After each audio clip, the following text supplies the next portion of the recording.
Hello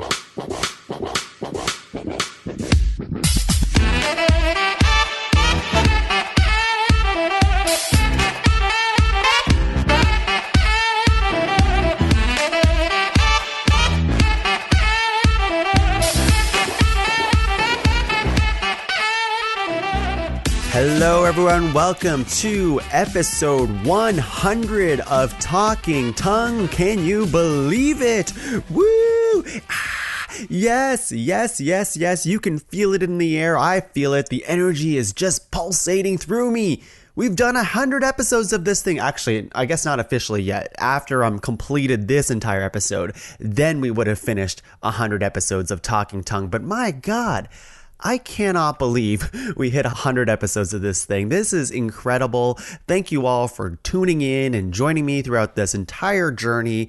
And honestly, I had a little bit of creative paralysis when I came to what am I going to do for episode 100 of Talkin Tuong, the weekly quarantine show where I get to talk to my friends near and far to talk about movies, TV, video games, all that other stuff. And there's a lot changing with this show, and there's a lot changing always with this show. And maybe I'll talk a little bit about the history of where the show came from. For those of you who don't know, Talkin Tuong came from this idea of mine where I just wanted to talk about movies and video games and everything that I just mentioned at the top of the show, because I have a lot of thoughts about these types of things. This is the type of person that I am. I absorb a lot of things and I'm like, man, I gotta tell somebody about this. I need to talk to somebody about this. And when I was thinking about the creation of the show, I was like, well, a lot of people have one of these talk shows where they talk about pop culture and all this other good stuff, but I want to make it unique. I want to make it a little bit different. So for those of you who don't know, the first 25, 26 episodes of Talkin Tuong was a live stream show. It was a monthly live stream show where I talked about 3 different things every single month. It wasn't a weekly thing. It would be like 3 movies or like 2 video games and a movie or like a trailer roundup or just a bunch of whatever. And I would just rapid fire my thoughts. I shouldn't say rapid fire.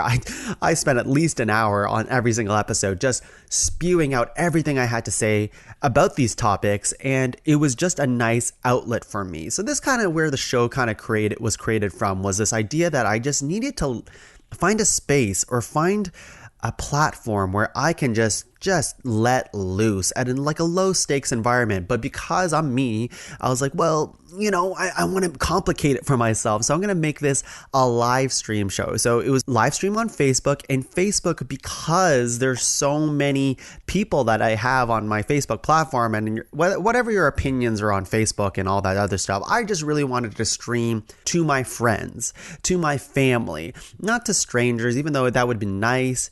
I didn't really want to be in the situation where I was streaming to nobody. And you know what? Honestly, even though when I did stream on Facebook, there was times when I was live streaming at like a 2 p.m. type of thing, and there was like 3 people watching, and one of them would have been me watching on my phone to make sure that the audio was working.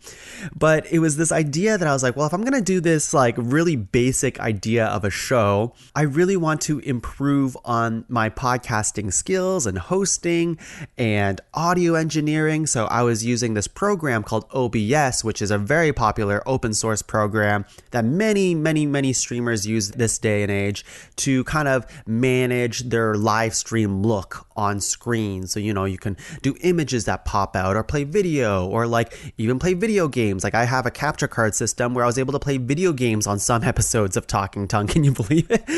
But you know, after like 25, 26 episodes of that thing, I started to kind of change it because honestly, it kind of gave me like this anxiety. It was weird because I wanted to do the show, but after a while I was like, I don't know if I am in love with this idea of live streaming it anymore. And I did that for close to 2 years, or maybe even it was 2 years of just live streaming the show to just the ether, which is very, not frustrating, but more, anxiety inducing, because the idea of just streaming to nobody is uncomfortable, and I got more used to it and stuff. But then it was one of those things with the live stream numbers never really matched the like download numbers of the podcast, which was always much more. But it was one of those things where I'm like, man, am I really just going to live stream to nobody right now and monitor the chat? And whenever someone chatted in using the Facebook chat, I would respond to them live during the show. And it really started to kind of like mess with the flow of the show as I was talking. So it was a lot to kind of manage and control and all that stuff. So when COVID happened, this was a period of time when I was like, maybe I'm done with Talking Tongue. Maybe all of the talking from tongue needs to stop because I don't know what to do with this show anymore. But I took the opportunity with COVID to kind of morph it into something else, which was then it started becoming this weekly quarantine show, and quarantine for obvious reasons because of the pandemic and stuff. But I saw it as an opportunity to touch base and connect with people who never have really done podcasts before, or, or they have been on podcasts. Like I would use it as an opportunity to talk to all these creative people. But on the flip side is that, a lot of creative people get their due when it comes to podcasting. I really wanted to open the doors to anybody, whether they have a good microphone or not. Sometimes that worked against me where they didn't have a good internet connection. It was a really big pain in the edit and all this other stuff, but it was nonetheless really fun to talk to people who never done a podcast before, and this would have been their first opportunity to just dip in and see what it's like. And that was always so rewarding because I got to share my passion for podcasting with these people who are like, I'm gonna try it, but I don't know how. And I'm like, come on, Talking Tongue, we can talk about like nothing. We can talk about pop culture and like your favorite movie of the week or whatever it is, and it's just an hour of just whatever, and we can get our mind off this stupid pandemic that is still going. It's still going. I don't know if you knew this. And it was just a nice escape from reality. And I really, really loved where this show kind of continued and where it has kind of transformed into. Now, where it is today on episode 100 of Talking Tongue, it makes me really think of where I want to kind of, again, morph the show. Out of all the shows in the podcast, and I would say Talking Tongue has kind of changed the most from its original conception. And even on some of the artwork right now on like Spotify and stuff, I'm pretty sure it still says a live stream show, which is completely false. It's just me being lazy and not changing the artwork. But it is one of those things where I'm like, where do I want the next 100 episodes of Talking Tongue to be? What do I want that to like become? And yes, I do think there's room for another 100 episodes of this thing because it has turned into a show where we're never going to run out of pop culture news unless the earth explodes. And there's just so many movies out there and TV shows to watch. Like, it doesn't always have to be the most recent thing, although admittedly, in the last several episodes of Talking Tongue, I've kind of been forcing my movie pick on them. And for those of you who don't know, that when I changed the format of Talking Tongue, it was always like, hey, do you want to be a guest on the podcast? You get to pick the movie, and we got to watch all this cool stuff, which is just such an amazing thing about this format is I got to kind of reconnect with movies in a big way. And I've never really left movies, but I never found a way to watch the movies that people recommended. And I'd be like, I don't have time for that. Or I'll put it on this list that is just going and keeps growing and growing. But this literally forced me to watch movies that I would have never have watched without the help of my guests. But in the last several weeks of Talking Tongue, I was like, you know what? I really want to watch, I don't know, The French Dispatch, or I really want to watch, I don't know, Dune, or whatever it is. Like, I would just force that on people. And they usually were very lovely and okay with that, which has been awesome. Where was I going with this? It's really hard to talk to yourself on episodes of podcasts. I'll tell you, I've done so many podcasts, but talking to yourself is either really easy or really hard, because when you get on your own tangent and a conversation with yourself, you kind of forget where to bring it back and kind of bring it back to the center of what you're actually trying to say. Does that make sense? See, I don't even know. Anyways, I'm blabbering. Let's get on with the show here. What I'm trying to say is with the next 100 episodes of Talking Tongue, I really want to kind of still do the same thing because honestly, this show is kind of like a audio therapy for me. I run Ranked and Disney Dummies. Those are the other two kind of regular shows that I currently manage besides the Pod Cavern as a whole. But those are more structured, they're more edited, they're more, there's more that goes into those episodes than in episodes of Talking Tongue, where the editing is very minimal. It's just me and a person usually just talking and letting loose. And that's what I really, really, really like about this show. So it helps me kind of get back to center and get back to like, oh, let's just escape from reality and just talk about life and movies and things. So with that said, I really want to kind of reframe the show for the next 100, whatever X amount of episodes is, because it became this weekly quarantine show because of the pandemic. And I kind of want to get rid of the word quarantine from that kind of moniker, because honestly, it was kind of a thing when I first kind of started saying it. It was like, this makes sense, because like I'm going to do the weekly format of Talking Tongue until like the pandemic is over. And now that we've been in this thing for 2 years, it's like, well, I don't think we're getting out of this quarantine, quote unquote, thing. And whatever we live with from here on till the near future, or the, foreseeable future, it's going to be a pandemic world, and, vaccines and all this other stuff. We be as safe as possible. But like at the time of this recording, there's this Omicron variant that is in Canada and all around the world, and it's scaring a lot of people. And I'm like, you know what? It's just bumming me out, this word quarantine. So instead, I kind of wanted to like reframe it as like the mind escape show, or the escape from reality show, a brain vacation. I don't really have the wording for that. I'm going to toy around with that every single episode from here on out. But, talking about the pandemic, it was kind of novel at the beginning, but now it's just like, fuck the pandemic. I hate these conversations. I want it to be over. Everyone is set in their ways and their opinions on the pandemic at this point, that I just kind of want to, like, unless the guest brings it up, I just don't want to even touch it anymore. Or if it comes up on a news story, or if in the moment I'm just like, you know what, fucking anti-vaxxers, come on, to get your booster already. Anyways, it doesn't matter. And the other thing is the weekly part of it. So admittedly, the show went from a monthly show to a weekly show, and I produce a lot in the Pod Cavern, and I'm not trying to make any excuses. There's like 10 shows in the Pod Cavern, and 6 of them are very, very active, I guess. And I do 2 of those other shows with ranked top 5 lists of stuff that don't matter, and Disney Dummies, and with Talking Tongue in the mix too, and me trying to, I just have always a million things on my plate, which I'm very thankful for. But I really want to kind of expand my hobbies for next year. Like, here's a little teaser. I want to get back into like playing guitar, for example, and like learn that again. I've been learning Vietnamese on the side. I really want to get back in my passions. And when I have a show that's on a weekly cadence, it is tough. It is very hard to find time to do it all. And, I have my house to kind of look after, and my dog, and Laura, she's lovely, and all this is just life stuff, right? So after, I don't know, how long has this show been going on for? Like 3 or 4 years now? Something like that. I think I deserve to be able to kind of change the format, is what I've been saying, because ever since the pandemic hit, it started becoming a weekly show, and I really rarely missed a week with Talking Tongue up until recently. I just got laser eye surgery. That's why I had to take a few weeks off here, and I can see great. Thank you for asking.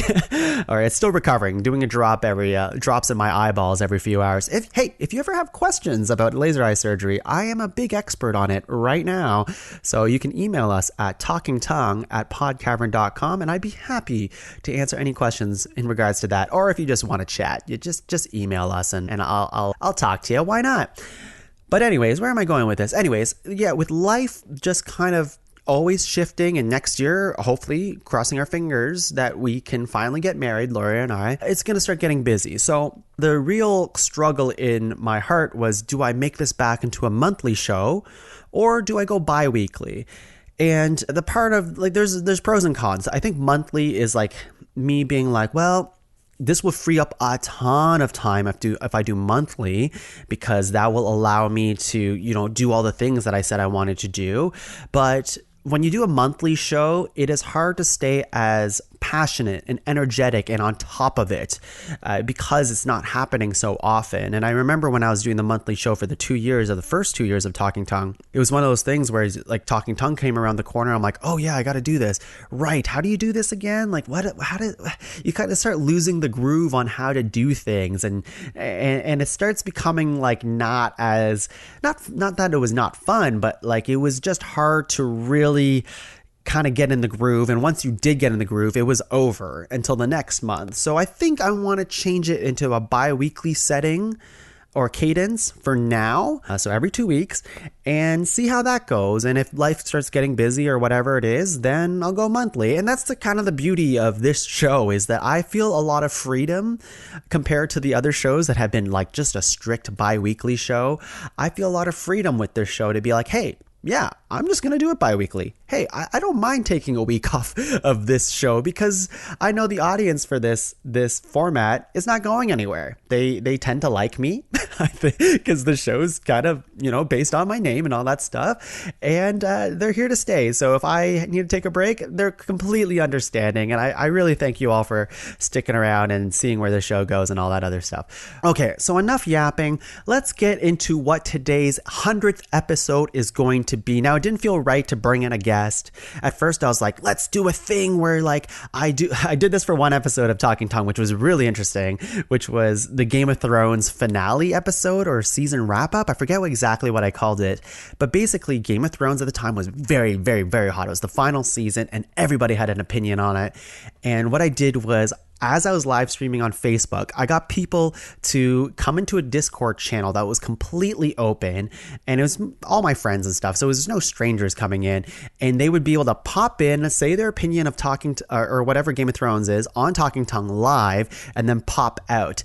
And that was awesome because at some point there was like 6 or 9 people in the same room at the same time, as I'm trying to kind of manage the show as a whole, as I'm trying to monitor the live stream, and as I'm trying to like make sure that everything doesn't break. And that was really fun. So I was like, do I do that again for episode 100 of Talking Tongue? And I was like, no. I initially did want to bring it back as a live stream thing, but Facebook honestly really bums me out. I use it because it's a necessity, and I think Facebook Live has not really done itself any favors over the last few years. Honestly, all I ever use it for is for Cinema Saves the World, our charity live stream show that Justin Godley and I from Pull the Plug podcast, we do a charity live stream show where we marathon a bunch of movies in the name of charity. We raised a bunch of money, and we do that through Facebook. But that's kind of the extent that I want to use Facebook live streaming. So for today's episode, I'm like, let's channel kind of the stupidity that I had from Ranked Top 5 List of Stuff That Don't Matter's 100th episode, which happened like, I guess a year ago at this point. And in that episode, I had the grand idea of ranking every single so we make top 5 lists. If you have never heard the show, we make top 5 lists of things that don't matter, like top 5 pizza toppings, top 5 movies of whatever, top 5 fictional sea creatures, all that good stuff. And whatever the number 1 was on each list, we ranked all 100 of those. So it was just one of those things where we ranked a list from 100 to 1, and it took hours and hours and hours and hours. And I'm like, I kind of want to channel that stupidity. Now, admittedly, I'm not going to rank anything today because that's not what this show is. But instead, I want to get into the spirit of that, but also the spirit of Talking Tongue, which ultimately becomes, what are my feelings on this pop culture thing? So with 100 episodes of Talking Tongue, I want to do basically a micro review, and I do mean micro, like I'm not going to get into the weeds of things, of every single topic that I touched on Talking Tongue. Now, that's a lot. And I tend to blabber and yabba and babble on. So I'll try not to extend and give you a whole synopsis of every single thing. There might be some spoilers, but I'm really trying to keep it micro. So I'm going to talk about every single thing that I've ever talked about on this show and give a mini review on it. I won't rate it because it's either I'm really bad with review or rating reviews on like a numbered scale. I'd be like, it's I don't know, 3 out of 5, 8 out of 10, 7 out of 10. Like I'm very neutral about a lot of things, or say it's good, or like I very rarely would I be like 2 out of 10. because, like, whatever. And you don't care about those numbers, so I'll just give it to you from the heart, verbally, with these micro reviews. All right, I gotta stop saying that. All right, so let's get into it. Here we go. So how this is going to work structurally from episode 1 to 100, I will list the thing that I talked about in that episode, and I will give my micro review, just a 1 to 2 to 3 sentence little review of what I think about those things now. And I can't promise it'll be entertaining, but it will be certainly entertaining for me, probably. And that's all that matters on Talking Tongue 100 is pleasing me. No, I'm just kidding. But hopefully you do enjoy this. So here we go. On episode 1, I talked about Deadpool 2, God of War, and Solo, a Star Wars story. So Deadpool 2, man, it's just not as good as Deadpool 1 or as memorable, but I do remember liking it. I have no urge to go back, but I do like the kid that is from Hunt for the Wilder People. He's in it, and yeah, I'd watch a Deadpool 3. God of War, the video game, it's the PS4 video game. It is a hell of a game. I definitely recommend you play it. Very violent, but also just such a good improvement over the original God of War. I gotta make these reviews faster. Solo, a Star Wars story. Ugh, it's super forgettable. I watched it once. I don't know if I recommend. It's just a very boring Star Wars movie, or very, very average. I also talked on episode 2, E3 2018, Incredibles 2, and Mario Tennis Aces, the video game, the Nintendo Switch one. E3 2018, I have no thoughts. I don't remember what happened that year. Incredibles 2, I was so excited for this movie. At the time, it was really, really good. And another one of those things where I don't remember what happened, but I do remember there was like the seizure scene, and they gave more screen time for Jack, the baby. Mario Tennis Aces. Okay, so this is the new Mario Tennis game for the Nintendo Switch, and it's pretty good, but not as good as the GameCube one. Episode 3, I talked about Ant-Man and the Wasp, Skyscraper, and SDCC 2018, San Diego Comic-Con 2018, which I'll get that out of the way right now. Don't remember what happened. Skyscraper was the Dwayne "The Rock" Johnson movie, which was a very good B movie, and I really enjoyed it.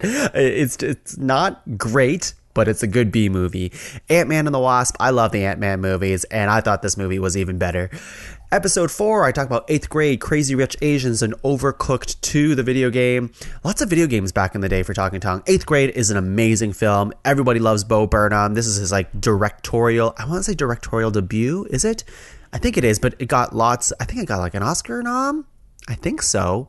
It is so good, and it will make you uncomfortable because it'll bring you back to when you were in 8th grade and be like, oh yeah, that was awkward. Crazy Rich Asians, what's not to like? They're crazy, they're rich, they're Asians. I really actually adored this film. I'm not much of a rom-com guy, but I like this movie. Overcooked 2 is an even better Overcooked if you want to play a video game that you'll also do some teamwork with your partner or friends or whatever, and also yell at them and test your friendship and relationships. Never a better game. Episode 5, I talked about Iron Fist, probably season 2, which I will say Iron Fist as a whole is just not good. Don't watch it. It's like Marvel's Netflix series stuff, and it's not good. Spider-Man PS4, amazing video game. Probably the best, definitely the best Spider-Man game. Probably the best Marvel video game that's ever come out. I also talked about Captain Marvel. I think the trailer I talked about in this episode, and the bonus movie was Mandy. Captain Marvel is good, but it's on rewatch. I rewatched it the other day, and it's very blueprint Marvel movie, so it plays it very safe, but I do enjoy it. It's not the best Marvel movie. I would put in like somewhere in the low to middle range, but I did not enjoy it. Just very, very standard run by the numbers Marvel movie. Mandy is a Nicolas Cage movie, and it's insane and will turn off many people, but I enjoyed the second half of that movie. In episode 6, I talked about Venom, the first one, and I did not like it. I love Venom as a character. I did not like this film. People defend it all the time. I don't know how it makes a lot of money, but not for me. Daredevil, season 1. Oh, so good. So good. Best Marvel Netflix thing that ever came out. And it's still good. If you had to watch one of those Marvel Netflix shows, Daredevil's the one. A Star is Born. Hey, I just want to look at you. I've seen it once. It's very depressing. But it has that Shallow song. So that's a review of that movie. And bonus movie Halloween, which is a kick-ass movie. So I recommend it if you like horror. Even if you don't, I thought it was, no. You'd have to like horror. What am I saying? Episode 7, Ralph Breaks the Internet. Here's a secret. Even though I did this for Talking Tongue, I did fall asleep during this movie because we saw such a late showing. I don't usually fall asleep during movies, but I do think this movie's good, which is a weird kind of like, how do you think it's good when you fell asleep? Well, I just told you, it's a feeling. Fantastic Beasts 2, those movies are not good. I think the Harry Potter movies in general are just very average, but Fantastic Beasts 2, not a good film. Creed 2 is not as good as Creed 1, but he does fight the desert in a training montage. He beats it up with like a pickaxe or like a hammer, and that's pretty incredible. Episode 8, Into the Spider-Verse. It is, if I said Spider-Man PS4 was the best Marvel Spider-Man thing or Marvel video game, Into the Spider-Verse is probably one of the best Marvel superhero movies ever made. There, I said it. I love it so much. Mary Poppins Returns. I like this film. It has good music. Maybe it's a little too long and Meryl Streep doesn't need to be there, but it was good. I liked it. Aquaman was okay. I think the dialogue from my memory was really, really bad, but it kind of plays out like a video game sequence or like video game thing where they have to like get a treasure and use the treasure to beat a boss and all that kind of stuff. And I like that aspect of it. And I have hesitant thoughts on an Aquaman 2. Episode 9, Black Mirror and Bandersnatch. That's that Netflix choose your own adventure thing. I think in concept it's really cool, but it never gave me a satisfying ending. But in concept, it's very, very cool. Dragon Ball Super Broly, I loved it. If you like Dragon Ball, it is kick-ass animation and lots of fighties. The Punisher, the Netflix show. The first season was better. The second season was not as good, but overall, if you want to see Punisher kick ass with John Bernthal, just watch Daredevil season 2. All right, and episode 10. Hopefully I'm doing this fast enough. I think my reviews are too long and too short at the same time. Episode 10, The Lego Movie 2.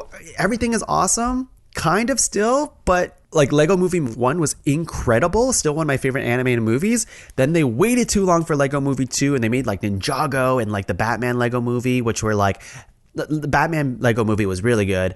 And the Ninjago one, or was it Ninjago? Whatever it was, the ninja one. And it just wasn't as good. And then this one was just too late. Still only seen it once, and it doesn't capture the same magic as the first one. But it's not a bad film. And I would say the same with How to Train Your Dragon 3, which was also in episode 10 of Talking Tongue, which is like, it's good. It's very solid, but it doesn't hold a candle to its predecessor. And then I did a trailer roundup, which means that I ran out of things to talk about in this episode of Talking Tongue. I think I did that a lot with those older episodes of Talking Tongue. I'm like, oh shit, I have to watch 3 movies or 3 TV shows for every episode of Talking Tongue. And I ran out of things to watch. So here's a trailer roundup. I'm not going to talk about the trailer roundup. Actually, apparently from this graphic, I talked about the Frozen 2 trailer, the Yesterday trailer, Detective Pikachu, Long Shot, and Tolkien, which I've never seen before. Episode 11 of Talking Tongue, I talked about Captain Marvel, which I already gave my thoughts on. Us, the movie, the Jordan Peele one. So good. I don't think this movie gets enough credit. It did when it came out, but people kind of turned on it later and said it was just, the twist wasn't good, whatever. I think it's incredible and spooky. I recommend. More than the movie that I also talked about in this episode, which was Dumbo, the live action Dumbo movie, which is god awful. Even the original Dumbo, which is less than an hour. We did this on Disney Dummies. It's like very below average type of film, except for one elephant scene, which was very trippy and awesome. And then they like made Dumbo into a 2-hour movie, and it's like, no, it's not good. Episode 12 of Talking Tongue, I talked about Hellboy, which is awful. David Harbour's new Hellboy, he looked the part, but the movie made no sense. It was just hot garbage. Avengers Endgame and Shazam. Shazam was really good. I thought it was one of the better DCEU films, and I liked it. But Avengers Endgame is like one of my favorite movies ever. It's just a movie of payoff, and if you like the MCU, then you cannot not like Endgame. It's the biggest movie that's ever come out ever, and it's I'm not using hyperbole. I just think it really is, and it exceeded my expectations, and it's very dear to my heart. Episode 13, the Game of Thrones spoiler cast. Game of Thrones as a whole is a big bummer now, but honestly, people forget that those early seasons were very, very good. But it's one of those shows where when you recommend it to people, it's like, hey, do you want to watch a show that's really, really good but kind of like ends in a big flop? It's a really hard sell to sell someone on that. So yeah, what a bummer. Episode 14, I talk about Detective Pikachu, which I think is one of the better video game movies that's come out. And I still think Danny DeVito should have voiced Pikachu instead of Ryan Reynolds. John Wick 3, I don't remember the plot like most John Wick movies, but I do remember there's a Halle Berry dogfight scene that lasts a little too long, but it's really, really cool. And those dogs kick ass, just like John Wick in this movie. Aladdin, the live action one, it's not as bad as people say. It's not as bad as people say. I think Will Smith does a great genie, but it's not the Robin Williams genie. We know that. Episode 15, I did the no episode June episode. So I guess I did not do anything this episode except blabber about trailers probably. So let's move on. Episode 16, Spider-Man Far From Home. I did like this movie. I just watched it recently too for the anticipation for the new movie No Way Home for Spider-Man. And it's solid, but it's not as good as Tobey Maguire's Spider-Man 2, I'll say that. But Mysterio in the movie, played by Jake Gyllenhaal, really, really good. Even though he has a very cheesy, huge exposition scene. If you've seen the movie, you know exactly what I'm talking about. The Lion King live action one, it's very impressive that they did a live action animals talking and stuff, which I think looks really, really good. But it's also very jarring to see really realistic animals say all this cartoonish stuff and not like animate like cartoons. So yeah, it's cool to see it like once. Like there was so much opportunity with this film because it had such big star power, and they brought back James Earl Jones, and we're like, yes, it's gonna be amazing. And I thought they cast this very, very well, even though I think Beyonce's performance was a little like kind of like not as great as we wanted it to be. But I think there was a lot of potential with this film, but they played it too safe. It was essentially a carbon blueprint of the exact same film from the original 1990 something version of The Lion King. It was the exact same story with just a little bit added in. And for me, I'm like, well, I would have liked to seen like those teenage years of Simba. You know, in Hakuna Matata, when he's he's just a kid and he's doing that back and forth head bob, and he's on the log with Timon and Pumbaa, and they're going Hakuna Matata, and then suddenly he becomes an adult. I'm like, well, instead of doing like a fast forward like that, give us a little bit more teenage Simba. I want to see what that's like. But they don't. They just kind of give you the exact same movie as you once loved. So it's the exact same story. So like that story is still very good, but now it's kind of like all it is in a live action sequence. And the singing is not as like strong as like point number one is Scar's song Be Prepared is just completely inferior to Jeremy Irons' Be Prepared, for example. Anyways, it's not bad. It's just the cartoon version is better because it just is. Episode 17, I talked about Hobbs and Shaw, the Fast and Furious spinoff, which I thought was really, really dumb, and I liked them. So I did enjoy it, even though I can understand why people wouldn't. The Boys, the TV show, I think that show is awesome. Lots of superhero stuff. What if superheroes turn bad? But that's the premise of the show. But I really liked it. I still do, and I can't wait for the next season.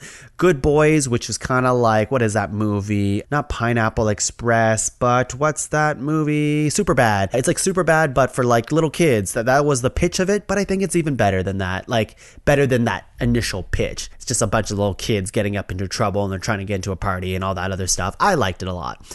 Ad Astra is that Brad Pitt movie in space, Tommy Lee Jones, and people said it was so good, and it was a big snooze fest. Do not recommend. It Chapter 2 is like basically It Chapter 1, but longer, and it ends, spoilers, in kind of the same way as It Chapter 1, and is not as effective. But they do get some kick-ass Hollywood power to play the adults in this movie. Between Two Ferns, the movie with Zach Galifianakis, is a movie I don't remember anything about, but I do remember I enjoyed it when I watched it. Episode 19, Joker. Even now, I'm tired of talking about Joker, even though I like this movie when I watched it that one time. But like Joaquin Phoenix won an award for it and all this other stuff. I should be happy. But like upon reflection, I just hated the conversations that came out of it because you got a bunch of incels being like, yeah, the Joker's the best. See how bad of a person he is. Oh, yeah. And then like when I think about this movie, I think about how many scenes Joaquin Phoenix is just smoking into the camera. And I'm like, oh, yes, this is art. This is comic books. Do I want a sequel? No. Did I hate the movie? No, I thought it was fine. El Camino, a Breaking Bad movie. This was also part of episode 19 of Talkin Tuong, is a great sequel to, like a continuation movie to the original Breaking Bad. And if you're a fan of that, then you'd like this. I think it was great. Zombieland Double Tap is a movie that everyone asked for, like wanted more Zombieland, and once they got it, they just didn't support it. And I thought the movie was fine. Jojo Rabbit for episode 20, Parasite and The Mandalorian. Jojo Rabbit is an incredible film. Taika Waititi is one of the best directors around for a reason. It's funny, it's heartwarming, it's heartbreaking, and it has just a kick-ass cast, and I 100% recommend, including Parasite. That's the other movie that came out that year. It is also incredible. It won an Oscar award. Bong Joon-ho became one of the most recognizable directors. He does some great stuff. If you like Parasite, go check out his other work. It is an amazing, incredible film. And if you haven't seen it yet, I recommend it. Mandalorian is the Star Wars thing with the bounty hunters and stuff. And season 1 and 2 came out, and I liked all of it. If you are tired of Star Wars, I think Mandalorian scratches the itch of what Star Wars can be in the modern age without being bad, like some of the newer stuff.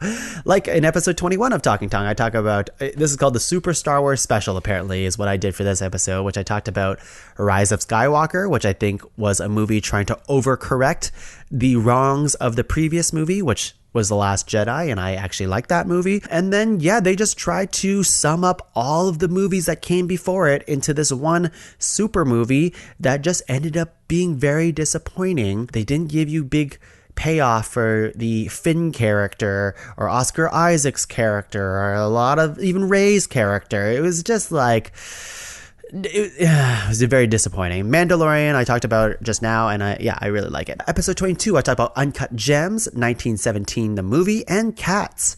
Uncut Gems is the Adam Sandler movie that just makes your heart kind of like beat the entire time, beat very fast, because it is exhilarating and kind of like uncomfortable the entire time. I don't think it's for everybody, but I really liked it. 1917, I also really liked it. I think this movie is best watched on the biggest screen possible, and if you've never watched it before. It's one of those really good movies that you want to see once, maybe twice ever, and I'll leave it at that. I attribute to like a Dunkirk, for example. It's like, oh, that was really good, but like I don't need to see that again because I know what happens. I think it's very good. Cats, I've somehow seen 3 times in my life now, and it is very bad, but it's very fun to make fun of. So I kind of like hating Cats, and I'd rather watch Cats than a lot of movies that I've talked about on Talking Tuong. Episode 23, I talk about Birds of Prey, which I remain as the best DCEU movie that has come out. I would say it's the best, if not tied for number 1. I really enjoyed it, and not enough people gave it enough love. Definitely check it out. Birds of Prey and the Emancipation of Harley Quinn. I also talked about the Sonic the Hedgehog movie in this episode, which I think is the best video game movie that's ever come out. That's not a really high bar, but it's really funny, and it's Jim Carrey, honestly, at his best. Like, he hasn't done anything as good as this in a little while, at least comedically, and I really enjoyed him in this. Jay and Silent Bob reboot I talked about in this episode, which I saw live in front of an audience, Kevin Smith was right in front of me, and he was doing a presentation, and then we watched the movie with him, and then he talked about the movie, and it was an incredible experience, but it's very much for Kevin Smith fans. So if you're not a Kevin Smith fan, then you definitely won't like this movie, but I'm a Kevin Smith fan, so I really like this movie. In episode 24 of Talking Tuong, I talk about The Invisible Man and then COVID-19 screwing everything up. Oh my God, that was episode 24. So if I did 12 episodes a year, then it would have been 2 years exactly until COVID fucked up everything. Wow, that's insane. Well, I'm not going to review COVID except for it still sucks. And the Invisible Man has, what's her name? I forget her name, but she's Elizabeth Moss, I'm pretty sure. She is from Handmaid's Tale. She's incredible in this movie. It is a great modern horror movie, and I really enjoyed it. So, yeah. And then from here on out of Talking Tongue, episode 25 and onwards. So that's 75 episodes in the new quote unquote format that I did, which was on a weekly basis. So everything before that was monthly. And then this was weekly, where I talked to one guest about one movie, then talked about like the pop culture news of the week, which it used to be the pop culture news of the month, and then asked them about like, how's life going? How are you adjusting to the new COVID reality? What are you doing to make yourself happy and positive? Which I really like about the show. I like starting things on a happy note. And yeah, I hope these episodes of Talking Tongue has given you happiness just as much as it's given me happiness too. All right, and get a little sappy. Okay, so let's do some more. Episode 25, I did Onward with Samantha Leggett, famously from Disney Dummies, and lots of episodes are ranked top 5 lists of stuff that don't matter. Onward is a solid Pixar movie. I really enjoyed it, even though I've seen it once. It is one of those Chris Pratt and Tom Holland collaborations that is like, oh man, these guys, like, they're the hottest talent in Hollywood. Of course you'd cast these guys, but I think they did a great job. And I think this movie is very well done. It's not the best Pixar movie, but it's certainly not a bad one. And I still enjoyed it. Episode 26, I talked about Tiger King with Melanie Moshi, and man, Tiger King came out at the perfect time during the beginning of the pandemic, and Tiger King season 2 just recently dropped, and nobody's talking about it because nobody wants any part of that anymore. Why do they have to give more screen time to these terrible people? Now at this point, Netflix, donate to a tiger sanctuary or something. Do the world some good. Yes, Tiger, and I know they're going to do like a Tiger King like TV show. I think Kate McKinnon's supposed to be involved. I don't know. I think everyone's over Tiger King. Nobody wants it. Episode 27, I talked about Salt, the 2010 movie, the Angelina Jolie one with Aaron Paulson. This movie's so like, it's average. It's kind of funny, but it's Angelina Jolie when she was like a big action hero star, and they were going to do sequels to this movie. And it's okay concept of like a double undercover agent kind of thing, and lots of people die, and it's like pre-John Wick era, and it's not a bad film, but yeah, I don't need to see Assault 2. Episode 28, I did Horse Girl with Evelyn Barber and Lindsay Todd, and this movie has Alison Brie, and I just remember it was way too self-serious and trying to be like trippy and psychedelic at the same time, and like too philosophical, and I don't remember anything in it except that, like, I don't even remember why they call her a horse girl. I think she likes horses. I'm pretty sure Alison Brie is naked in the film at one point because it's trying to show that she's kind of like losing it. But yeah, I don't recommend. I don't recommend. Episode 29, I talked about the Muppets movie, or the Muppet movie, 1979 with Matt Barrow, and this is one of his favorite films, and it is great. I love the Muppets. I've never seen this movie up until I watched it with Matt, and I really enjoyed it. Really did. Episode 30, I talked about Sex Drive 2008 with Sarah Bennett and Mitchell Horn. This movie does not hold up. It's one of those comedies from back in the day, early 2010s, or I guess late 2000s, where it's like, oh, you're saying a bunch of offensive shit, and that's the punchline. It's nothing clever, and it's really raunchy and really like dick-centric, or like, you know, boob jokes and penis phallic type jokes, and it's not clever. I don't recommend. Episode 31, I talked about the Downton Abbey movie 2019 with the Laura Gordon, and she loves Downton Abbey. I never watched Downton Abbey up until I watched this movie, and ever since we watched it, she's been trying to trick me into watching this show. And they have a new movie coming out, and I didn't hate the movie, but I definitely don't want to watch more Downton Abbey, that's for sure. She'll probably make me watch the sequel. Episode 32, I talked about Villains 2019 with Angus MacDonald. He's been in Heroes Don't Do Paperwork, Ranked. He's been everywhere in the pod cavern. And this movie, I remember really enjoying. It's a great movie. I'm pretty sure it's on Prime, or it was.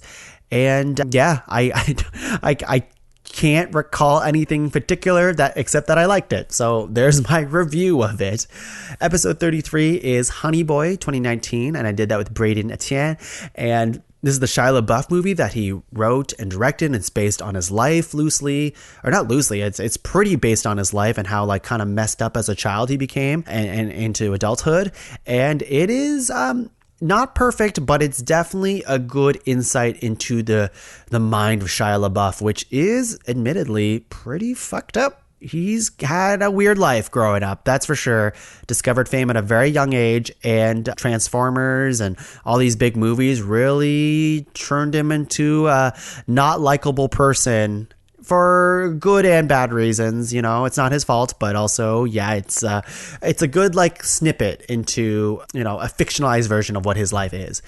Episode 34, I did Good Time 2017 with Alexandre Lamour, and this is with the Safdie brothers, the same people who did the Uncut Gems with Adam Sandler. And if you like that movie, then you'd like this movie. I think it's really good. And it's Robert Pattinson, who's been in that. I think he's in. Are we getting there into the Pattinsons? There's no good way of saying this. What I'm trying to say, we're getting a resurgence of Robert Pattinson, baby. Episode 35, I talked about Princess Mononoke with Colleen Wang, and this movie is still a banger. Studio Ghibli, it is awesome. Recommend it. Episode 36, we talked about Hamilton, an American musical with Navala Maharaj, and this movie is...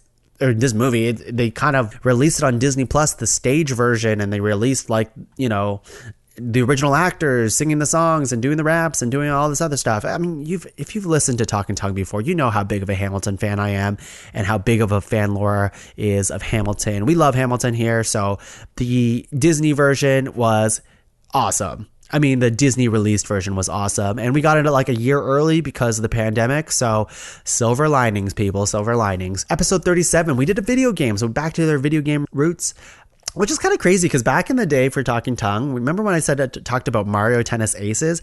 I demoed Mario Tennis Aces, live streamed to Facebook, and I just took the audio and put it into like the podcast format. So some episodes of Talkin Tuong have me talking about what I'm doing in a video game, but not showing it because it's in a podcast format. So those older episodes, I tell you.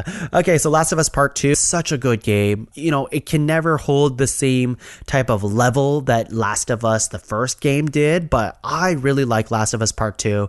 Got a lot of flack, but you know what?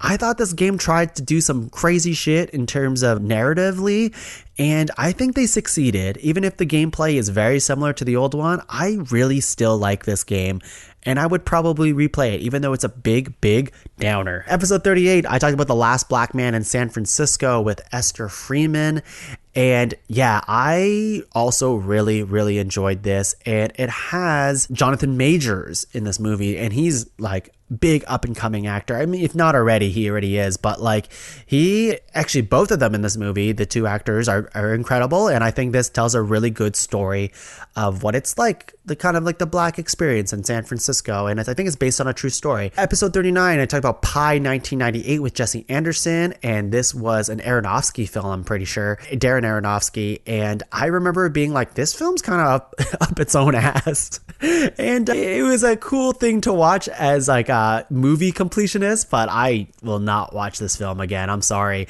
Episode 40, we talked about the DC Fandom 2020 with Taylor Fleming, who you'll hear a lot from Taylor throughout a lot of the upcoming episodes of Talkin Tuong. And I'm not going to recap this because it was just kind of like it's one of those trailer roundups, but specifically for DC. So just a bunch of DC news that came out in 2020. All right. In episode 41, I talked about Saw 2 2005 with Mike Carosa, and I do not remember why I talked about Saw. Okay, because Mike, he was releasing like a comedy album at the time, and he referenced Saw, and I remember quote unquote liking Saw 1 and 2, but everything after that was just too like torture porn type of like gross because it wanted to be as gross as possible. And Saw 2 is pretty good still. It has some good twists and turns, but also has a scene with a bunch of needles, and I hate needles. So I don't know if I still recommend, but it's not a bad film. Still kind of gross. Episode 42, I talk about Space Jam, one of my favorite films of all time. You know that if you've listened to any episode of anything I've been on. 1996 with Tom Zalatni from the Up For Network. And what is there to say? I love this film. Come on and slam and welcome to the jam. I will fight anyone who thinks Space Jam is a bad movie. I'm talking about the original one, not the sequel. Space Jam 1 is fucking awesome. And I know I have a lot of nostalgia for this movie, and that's why it's fucking awesome. But hey, I really think it's still a good movie. So there you go. What wasn't there not to like? Bugs Bunny, Michael Jordan, you got Bill Murray, you got Wayne Knight. Everything works in this movie. I'm telling ya, why do I have to convince you? Except for the problematic R. Kelly song. The song is good, but R. Kelly is a problem. Episode 43, I talked about Mulan, the live action one with Whitney Chen. And man, I was so excited for the new Mulan movie because it looked like it was so different from all the other live action movies. And it was. And it was still good in a vacuum, but it wasn't as inspired by old Chinese sword fighting movies that I saw when I was younger. And it was too kind of Star Wars, The Chosen One. There's force powers like that in this movie, which Mulan's never had. But besides that, it just got so caught up in the controversy with Hong Kong police and the main actress being pro police. It was just all that stuff muddied what I thought was a pretty decent movie, to be honest. One of the better live action films. But yeah, after I watched it, I remember being I did like this, but there's all these other problems. And now upon reflection, it's there's other good movies that I'd rather watch before the live action Mulan. And it just bums me out that we get another kind of a live action bummer, even though I do think the core movie, it's decent. Episode 44, I talk about Cobra Kai with James Beatty. And Cobra Kai, I love this show. It is so good. The new season's coming out end of December of this year. And even if you don't like the original Karate Kid, this show will make you like the original Karate Kid, because those movies are just okay. But Cobra Kai is a legitimately good show, I think, anyways, and I cannot wait to see the new season. Episode 45, I talked about Knowing, the Nicolas Cage movie from 2009 with Katie Warren. And I honestly, Katie, I don't remember Knowing at all, except that it was a very mediocre Nicolas Cage film. And I love Nicolas Cage, but you do get a couple good Nicolas Cage moments, and I think you get maybe a few freak out scenes, which very trademark Nicolas Cage. Okay, so episode 46 is Cargo 2017, which I did with Kyle Jones, and is the Martin Freeman zombie movie, which is more focused on the human relationships than the actual zombies in the film. It's a very slow-paced, thoughtful zombie movie. It's not I'm gonna kill you, zombies, left and right, and getting chased all the time and all this other stuff. It was an interesting movie, but it's not a zombie film I'd be going back to at any time, any soon. Anytime, any soon? Does that make sense? Oh, I've done so many micro reviews. We're not even halfway there yet, and I'm already losing it. Okay. Episode 41, Slaughterhouse Rules 2018 with Gisela Peters. And I really, really, really, really, really wanted to like this movie because it had Michael Sheen, Nick Frost, and Simon Pegg, and those three have done some amazing things together. But this movie is completely forgettable, and I don't recommend. They try some things that I would admire it for trying some things and having a distinct personality, but it's very not great. Episode 48, I talked about Hocus Pocus 1993 with Christine Shadid. I am very excited for the Hocus Pocus sequel. I've now seen this movie 1.5 times, and it is as good as people say it is. I get why it's a cult classic now. It is fun. It's a good spooky, family-friendly spooky time. Episode 49, I talked about, this must have been Halloween month. That's why I'm doing so many horror movie things. Episode 49, I did Hatchet 2006 with Paul J.P. It is a very cheesy slasher film with Victor Crowley as the bad guy. And it's, it's kind of old school in its horror tropes and stuff. But I honestly kind of enjoyed it, even though it's very cheesy and it's not great. But it's it's good. It's good. Okay, episode 50 of Talking Tuong. We're halfway there, everyone. I talked about The Boys Season 2 with Angus MacDonald. Angus is back on the show, as you can see. And I really, like I said before, I think The Boys TV show is very good still. And, a lot of people are tired of superhero stuff, but I think this show has a really great cast, really interesting characters, and they shine a different light on superheroes than, I think there's like a lot of different ways to portray a superhero. And I think a lot of people that don't watch this type of stuff will be like, oh, superhero stuff is all the same. It's all the same. But I think The Boys try something different with it. Of course, they like lean back on some like superhero trope stuff, but it is all in service of trying to tell you the other side of like, what if superheroes are bad? And like, what if they're corrupt and stuff, which is not new territory, but they tell it very well in The Boys. Okay, let's keep it going. So we are about halfway there now. We're at episode 51. And I will say at any point during this episode, take a break. It's a lot of me just saying my micro reviews of every single movie that I've seen, and that could be a lot. So take some time for yourself to sink it in. Go buy yourself a shirt from the podcavern.com merch store, or if you buy anything off Amazon, then use the Amazon affiliate link also on podcavern.com. That's right, I am doing a commercial right in the middle of this episode.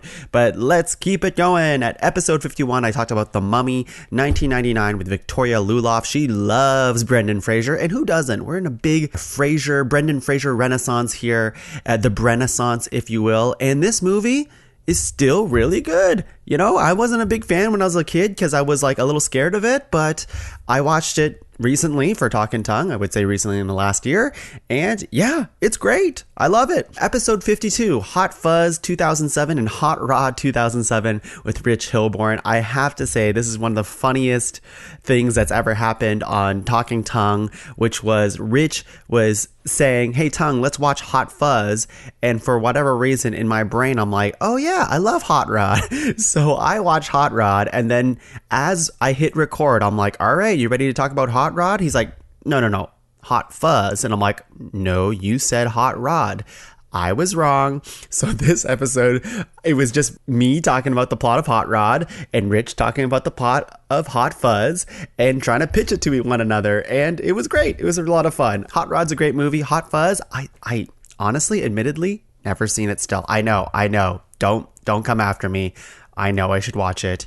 It just hasn't happened. Episode 53, we talked about The Princess Switch 2, Switched Again, 2020 with Laura Gordon. Once again, with my dear fiance, Laura. We talked about, she is currently about to watch, or as of this recording, she's already started her big Christmas movie binge, essentially. So she's going to be watching a Christmas movie like almost every single day.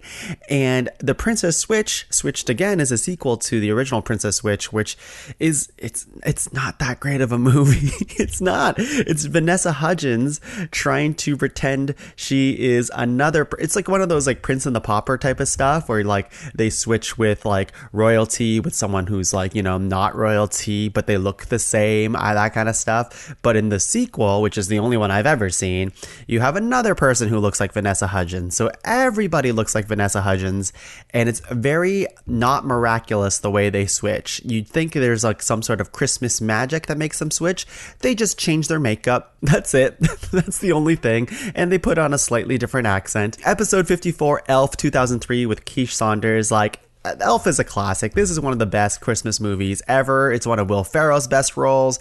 It is still very good. Of course, people quote it to death and, maybe it's overplayed, whatnot, whatever. But I honestly still have a lot of joy watching this film, and it feels very Christmassy. So this is definitely an annual Christmas movie for myself. Episode 55, Jingle All the Way, 1996 with Chelsea Fahey. And this, Turbo Man, what else is there to say? Sinbad's in this movie. And I would say Arnold Schwarzenegger is one of his best roles.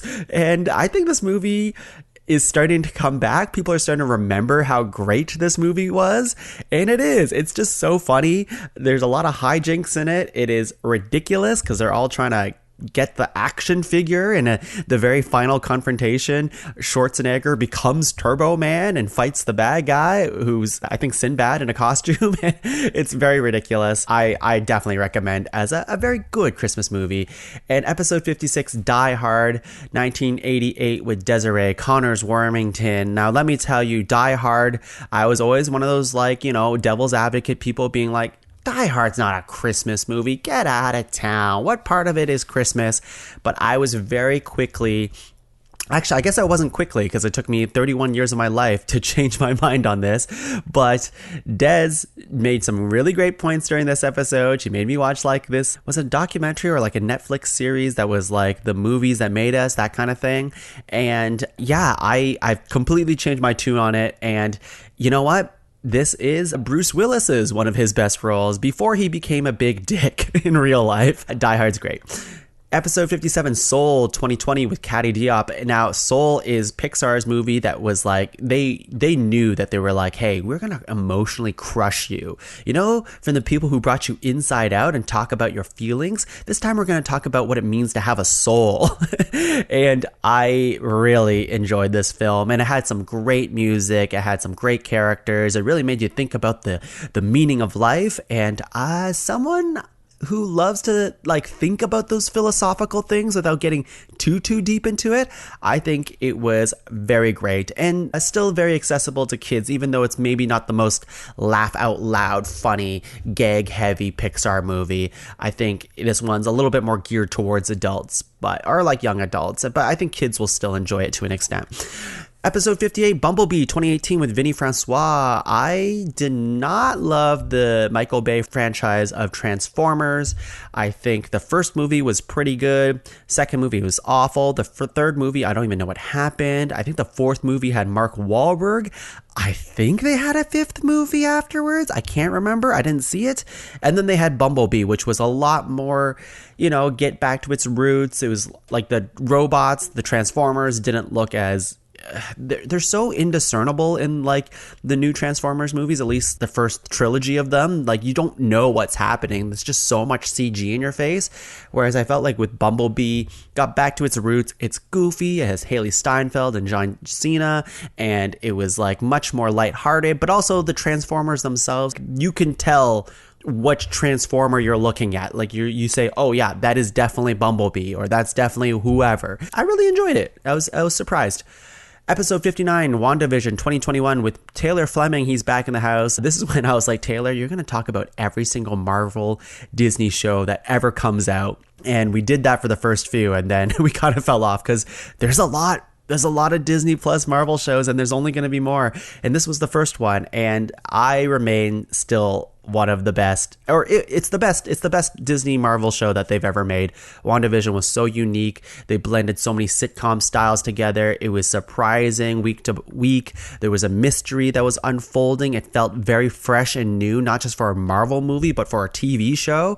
And the behind the scenes of this thing was incredible. And, because of the show, we have like Catherine Hahn is getting her spin-off show. This show in itself has gotten many awards and accolades. Like, it's really, really good. Do you have to be a Marvel fan to enjoy it? I don't think so. Although you would probably enjoy it more if you were, because then as the episodes go on, they clearly try to tie it into the greater universe or whatever. Episode 60, Lilo and Stitch 2002 with Simone Dory. Now, with this episode, I was like, Simone, we cannot talk about any Disney movies. I told this to everybody who's like recommended a Disney animated theatrical release, because we already do that on Disney Dummies. I'm like, I don't want to double watch and double dip. And if I haven't seen the movie in a while, I want to keep it pure. So when I watch it for Disney Dummies, it's like fresh and I can compare it to my nostalgia and all this other stuff. But Simone doesn't really watch a lot of movies, but she loves Lilo and Stitch, and I really wanted her on the podcast. So I was like, you know what? One time exception. Let's watch Lilo and Stitch. And Lilo and Stitch, still very good. In fact, it's better than it was in my memory. You know, I think there's some things to say about how they represent people on screen and all that stuff, but story-wise and animation-wise and just Stitch being cute as fuck, I really enjoyed it. I think it's still really good.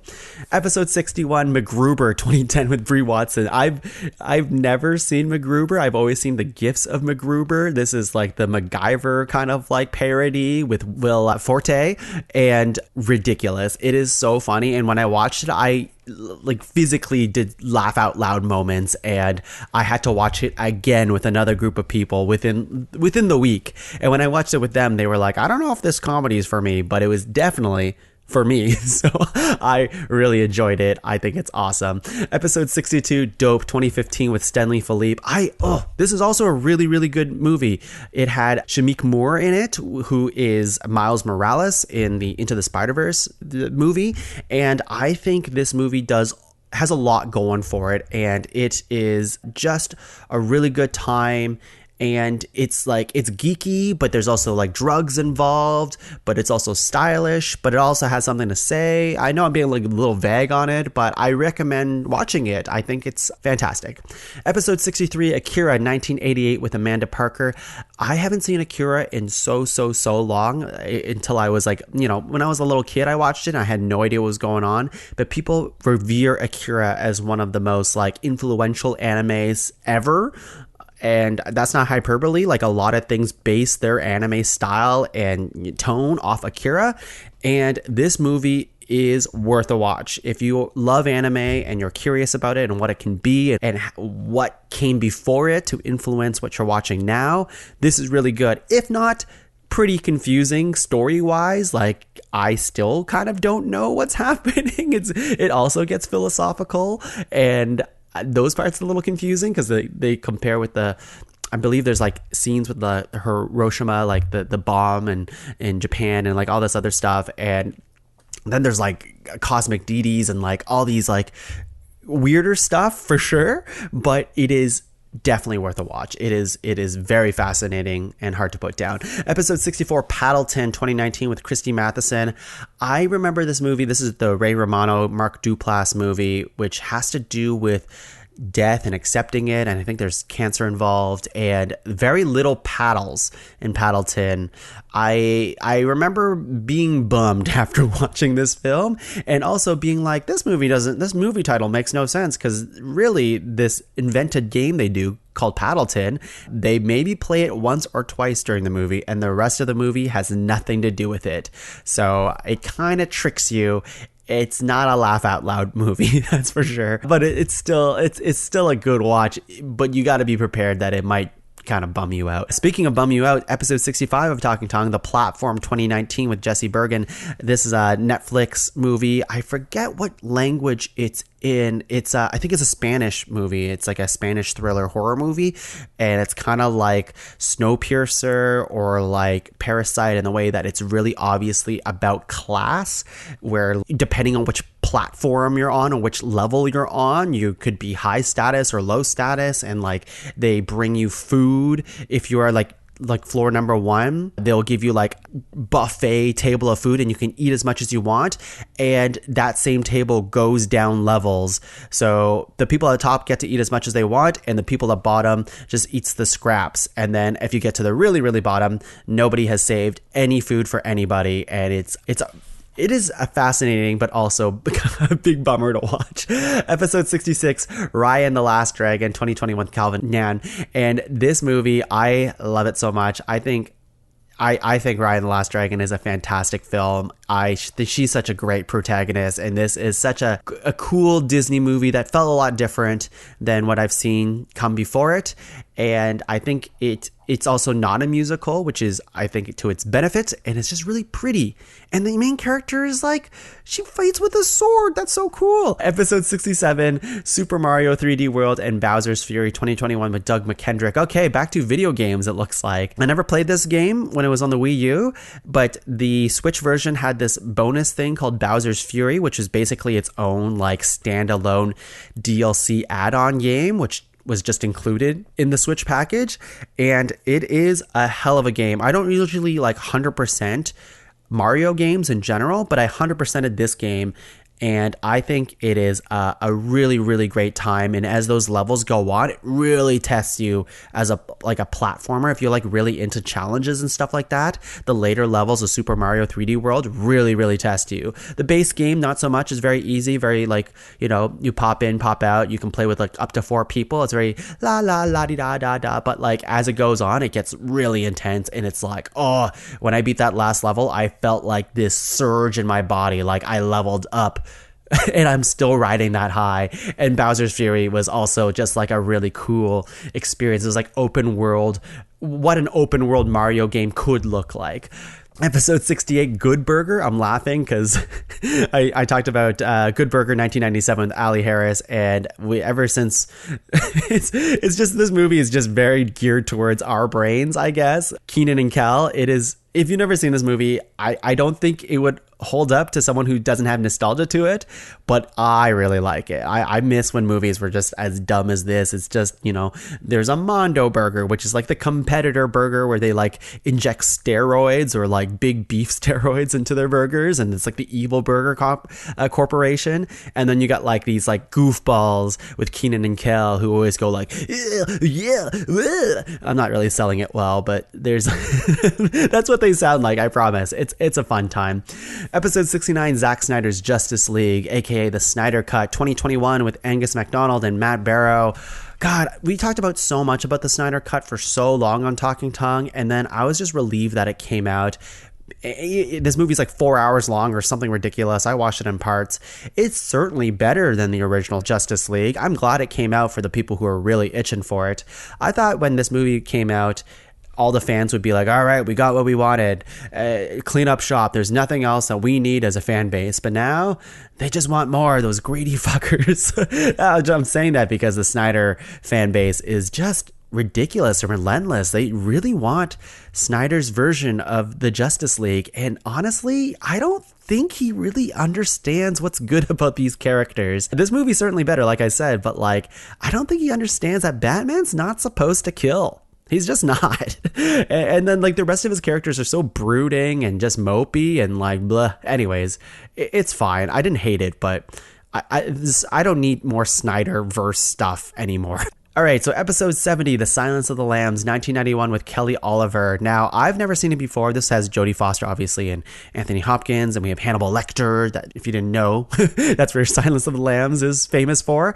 And this movie is really good and really thrilling, and I think Anthony Hopkins just crushes as Hannibal Lecter. Very, very creepy. I now understand many more pop culture references because I've seen this film. So thank you, Kelly. Episode 71, Spy 2015 with Crystal Merrills. I really like this film. It's really good. It is the Paul Feig? I don't know. Anyways, it is a ridiculous film. It has Melissa McCarthy, I think, at her best, and we have like Rose Byrne in it. We have Jude Law, and we have Jason Statham, and it's just a fun like action film with like really good comedy chops. I think it's great. Episode 72, Love and Monsters 2020 with Adam Jassem. Dylan O'Brien is in this movie. You might recognize him because he's in Taylor Swift's All Too Well music video. Yes, my whole audience of Talking Tongue love Taylor Swift. Hey, I like Taylor Swift. But anyways, Dylan O'Brien, he's in this movie, and also has Jessica Henwick, and there's a dog in it, and there's monsters, and it's a love story, but it's a comedy. I think it was actually really unique, this film. I recommend it to a lot of people who want like a rom-com with like action and monsters in it. I guess the comedy is like not too high because it like makes you also think about life and stuff like that too. But it's like light enough and fun enough that I think like anybody who wants like a nice action fantasy kind of romp with some love sprinkled in there, yeah, it's a good time. I recommend it. It's on Netflix. Episode 73, The Falcon and the Winter Soldier 2021 with Taylor Fleming. So this is the second Disney Plus Marvel show, and I honestly wish I liked it more. I really was rooting for it. I really like Anthony Mackie. I love Sebastian Stan. I love the two characters, Falcon and the Winter Soldier, and I liked how Falcon, spoilers, becomes and takes up the mantle of Captain America. I think his costume looked really good, personally. It looks really comic book accurate, even though it's kind of goofy.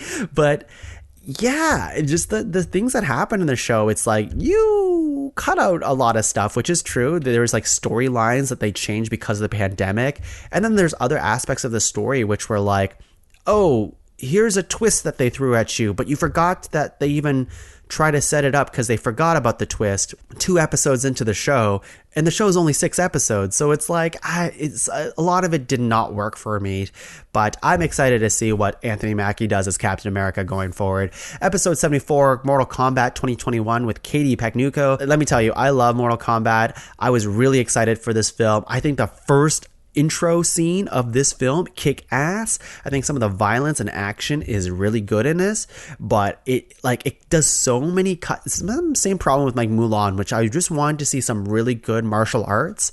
And with Mortal Kombat, it's a fighting movie, for God's sake, based on a video game that's about fighting and killing and like magic powers. And they introduced this arcana aspect, which is like superpowers into it, which was never the case in the original Mortal Kombat. And when you're watching the action, they keep cutting between it. And I like action that's just like a continuous shot. And all the actors that they hired for this movie, a lot of them are martial artists. So there's no reason to cut between action shots. So yeah, it was disappointing, even though I should have known because it's a video game movie. But there's some parts that I still liked, I guess. Episode 75, The Mitchells vs. the Machines, 2021 with Megan Murphy. If you like Spider-Man Into the Spider-Verse and the Lego movie, then let me tell ya, the minds behind that, the humans behind that made another great movie. I feel like a lot of people don't talk about this movie. It's on Netflix, and if not just for the animation alone, that you should just watch this movie, because the animation in this movie is just bonkers. It's so good. I think the story was really good. I really enjoyed this film, but yeah, I don't see a lot of people talking about it, which is just a shame. Go watch this movie, please. Episode 76, Nomadland 2020 with Joseph Adelman. This movie won a ton of awards. I think this movie won like Movie of the Year, which is not the official title for the Oscars. Whatever, did it win the Oscars, Golden Globe? I forget what it won a lot of stuff, okay? And it's about Frances McDormand being a nomad, and I remember it's a very like pretty movie, but I can't say I remember too much of the plot other than it's just a lot of people just kind of like talking very like dramatically and like looking into the distance, and then lots of wide shots of the desert or like sunsets and things like that. It's pretty. But you know what else is pretty? Episode 77, Paddington 1 and 2 with Sarah McDonald. Paddington 1 and 2, beautiful, pretty, amazing movies. I love if you've never watched Paddington the movies, do yourself a favor and do that. If you need just like an injection of pure joy and family joy that's good for, you know, no matter what age you're at, you'd have to be a monster not to like the Paddington movies. Truly, they are great films, and they're funny, they're quippy, but they also story-wise, they like pull it together, and it's good pacing, and it's a fantastic time, and it makes you want to eat marmalade. Episode 78, Army of the Dead 2021 with Michael Mangiardi. Oh my God. Another Zack Snyder movie that, you know, it's a zombie movie that lasts way too long. It's such a long movie. And I know that they made a spin-off of this movie of one of the characters who, spoilers, dies in this movie. They made a spin-off movie that barely features any zombies, is what I heard. Army of the Dead's fine. There's like a lot of stuff I do like about it, but like Zack Snyder, he just loves to be very on the nose with some of his choices and twists. And there's a scene with like zombies having babies, and I'm like, this is ridiculous. The action scenes are pretty good though. But episode 79 of Talkin Tuong, this is one of my favorite movies of the year, if not my favorite movie of the year. Like, it's kind of tied, but like creatively, like episode 79 is Bo Burnham Inside 2021 with Justin Otto.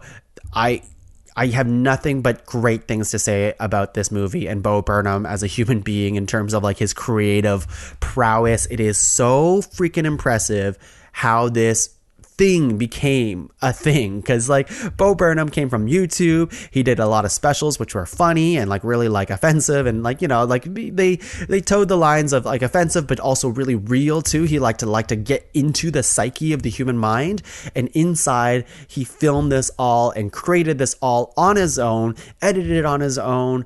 Everything was on his own in a room basically the entire time in his house.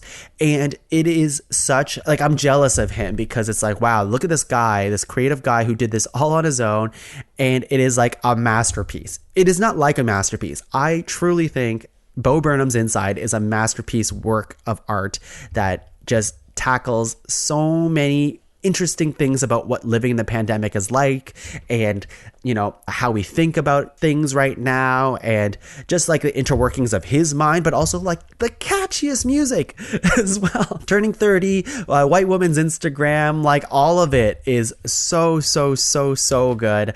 Like I don't use Spotify Wrapped, but the Apple Music equivalent to it, Bo Burnham's Inside, is like top of my charts because the music is just that good.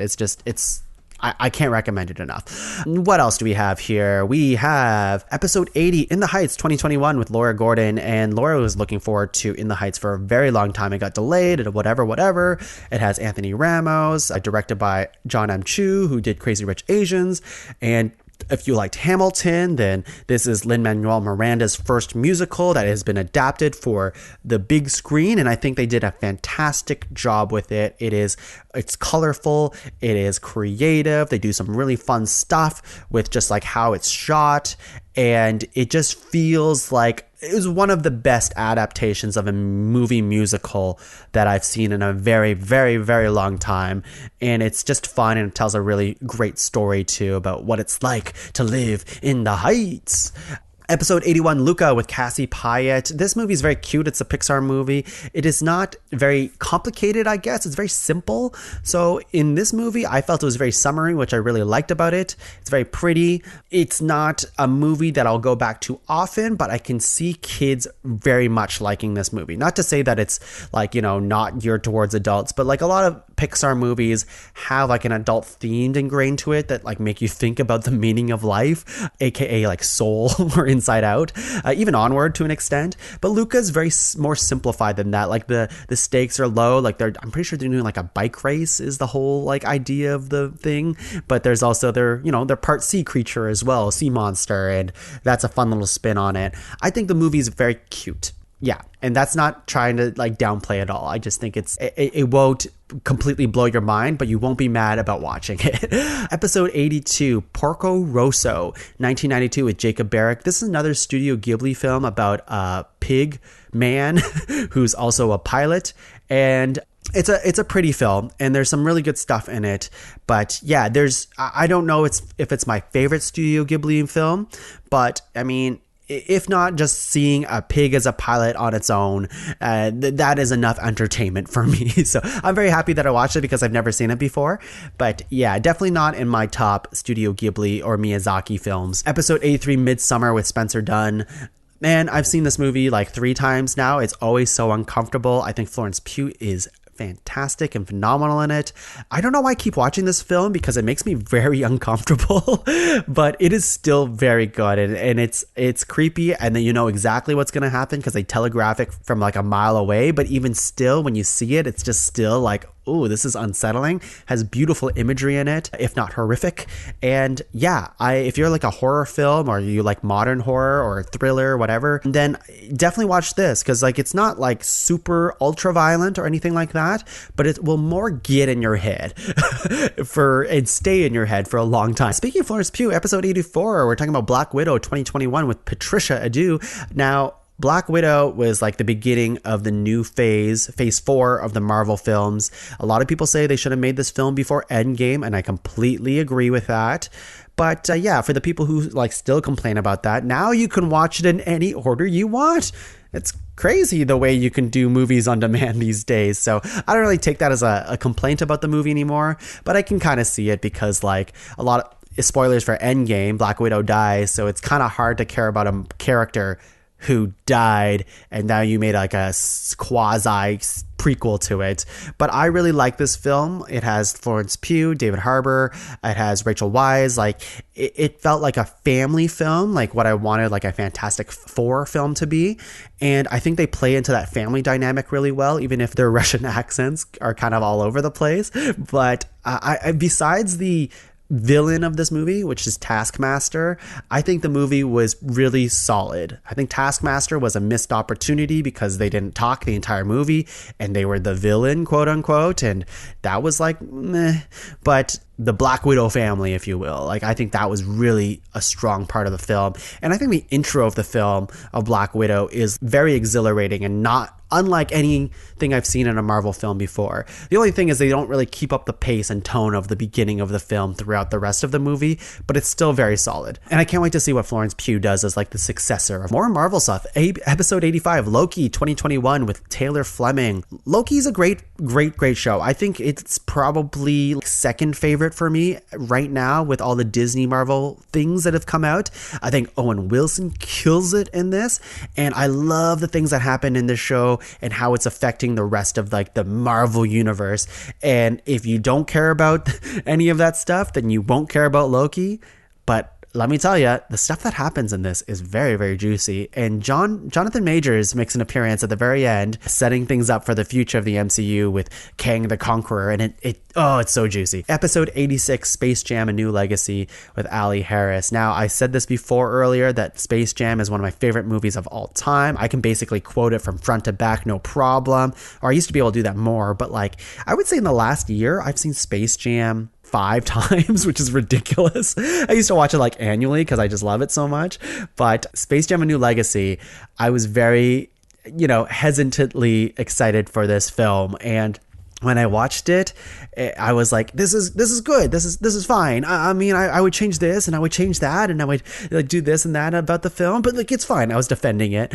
And upon reflection, it's a disappointing film. I get it. I mean, kids will love it because like it's definitely a kids movie, but fans of the original Space Jam, they just don't give you enough in there to really make it feel like a true sequel. They like do a lot of nods to the original film, but if I were to write the movie, you should listen to this episode. I definitely start pitching my version of what I'd want in a Space Jam sequel, and I remain that I could write an even better Space Jam sequel if they made a third one. So call me WB. And making a WB serververse thing, like where they like, I hate how everything is everything these days, and what I mean by that is in Space Jam, they throw in like, hey, here's the Iron Giant, here's the Clockwork Orange guys, here's Batman, here's Gandalf, here's Harry Potter. And you're like, I don't need this in my Space Jam movie. I just need LeBron James and like real basketball players and the Looney Tunes and fighting for very low stakes kind of things. I mean, I guess like in the original Space Jam, it was eternal servitude on a planet working at like an alien amusement park. But like, I would call that low stakes compared to what happens in this movie. Certainly. Yeah, it was disappointing, but if it was playing in the background, I loved the Looney Tunes bits in Space Jam: A New Legacy. I think those parts look good, like the 2D animation. When they go into 3D animation, less good. Episode 87, The Suicide Squad 2021 with Matt Barrow. I think this is the film that everybody wanted from the original Suicide Squad. The original Suicide Squad is just trash. It is so bad. James Gunn, they're like, let's get the guy who made Guardians of the Galaxy. He understands a bunch of assholes working together for a common goal. And I think this movie largely succeeded. Now, in terms of the memory of what happens and all this stuff, I do remember the beats and stuff during this movie, but I think now upon some like sitting on and reflection, I still don't think it hits the same highs that I got when I watched Birds of Prey, for example. But I would compare this movie and Birds of Prey like on like a similar level. I'd be curious to rewatch The Suicide Squad. I felt like I felt like I knew the twists that were coming along the way. And certainly there's a lot of like fun stuff in this movie, like John Cena's Peacemaker, and they give a lot of cool things to Idris Elba's character. And I think Margot Robbie continues to crush it as Harley Quinn. You know what? Upon reflection, it is a really good movie. What am I saying? It is good. I just don't remember like loving it as much as I wanted to love it.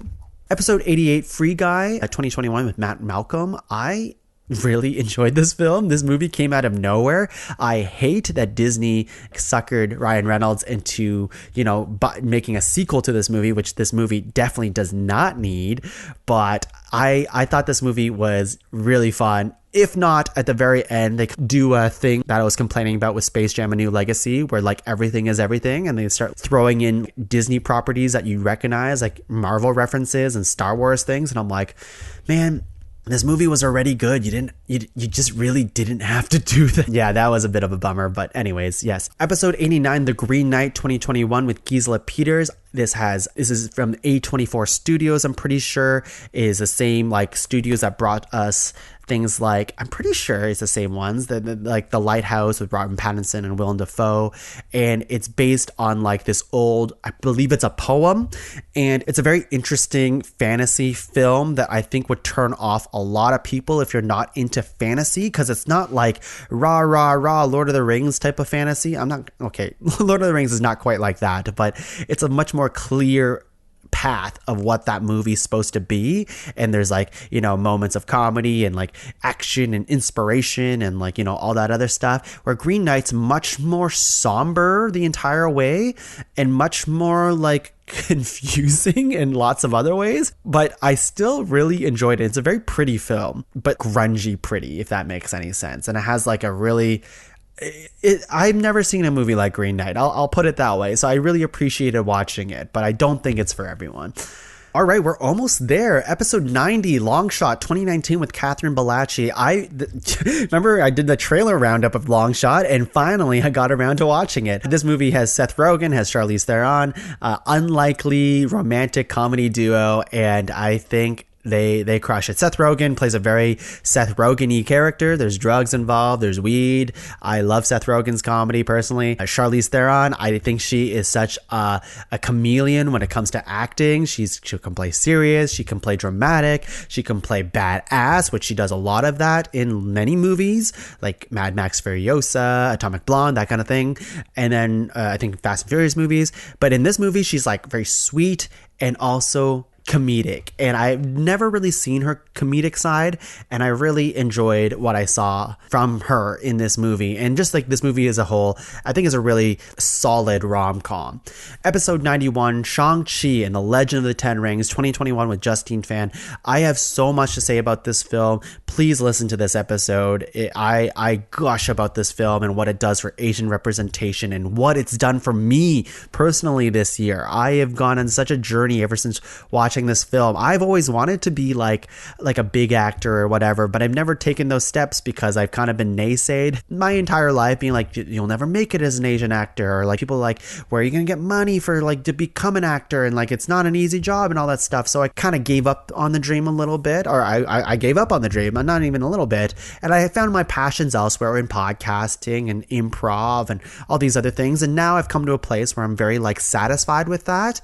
But when I watch this movie and I see like Asian success and like people who wrote it who are Asian, directed who are Asian, and in this movie they speak their own languages, and there's so much cool shit happening all over the place, it makes me really proud of my heritage and where I came from, which, growing up as first generation, Vietnamese Canadian, it is tough to understand your place in the world because your parents are immigrants, and then you come here and you're like, well, now I'm having this duality type of gap in my mind where like my parents came from Vietnam, but I don't have an attachment to it, but they keep telling me things I should care about, but I'm also being absorbed into this very white culture, and how do I balance it to become the best version of myself? And that's the thing I've been like grappling with and like really coming into my own ever since watching this movie, this Marvel movie of all things. But it's so cool that this movie exists, and it's actually just a really good movie. Representation alone, like I think this movie is everything that I was like complaining about with Mulan and Mortal Kombat, like just very, very, very good action scenes and martial arts, and they stick with the shots. And even when they do go CG and kind of crazy, like there's dragons, there's magical flying rings thrown at people and stuff like that, like all looks fluid and it all looks good. And yeah, I adore this film. I think it is right up there with my like Bo Burnham love. Those two this year are top of the food chain. That's absolutely for sure. And my last point is when I reflect on this movie and its place in the world, not just as a superhero movie in general, but when I watch this movie, I can see a future where kids who want to start acting like Asian kids who were naysayed like I was when I was a kid would get inspired because they see Simu Liu and all these Aquafina and Monger Zhang and like all these Tony Leung and Michelle Yeoh, all these amazing Asian actors and actresses on screen just killing it, and they watch it and they can go, I can do that. Because when I was a kid, we never really had one of those films. Of course, we had Jackie Chan, which was like, yes, Jackie Chan, but and Jet Li and things like that. But they were like one-off type of Asian Hollywood stars.